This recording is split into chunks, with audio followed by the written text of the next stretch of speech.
Off. Oh, there we go. Hi, my name is Isaac Young, My name is Drew Doling. and for part one, we have questions 4 and 5, and I'm gonna do those for you. So, with question 4 is, can you still see me? Mhm. Okay. See, fine.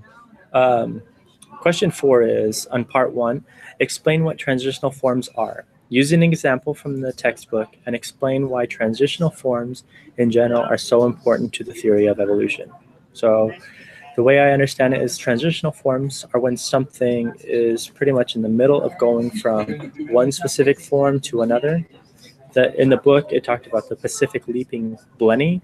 It's a fish that is born in the water and develops and moves out of the water to mostly live on land, and not so much in the water, or not at all in the water unless it's pushed back in.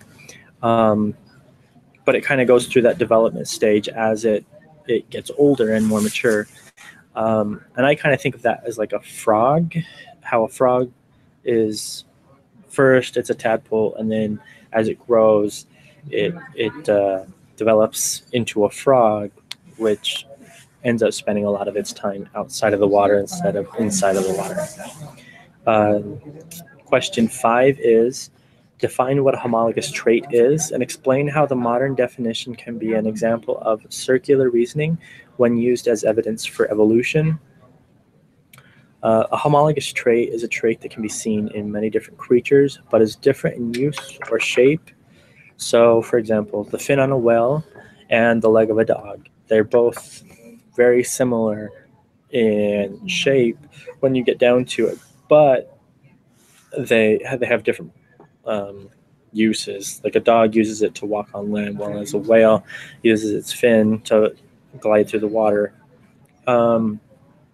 So you can kind of do this, have a circular reasoning when you go this route, because you can say, well, a dog has a leg with a specific function, and a monkey also has a leg with a similar shape and function, and then so they must have a common ancestor, and then you just keep taking it back and back and back until basically everything has a leg. So like a grasshopper that has something that it looks different, but it's got a similar function, and you just take it back and back, and then pretty much everything has a common ancestor, and they're all just ancestors of each other. That's how I think of circular reasoning and everything.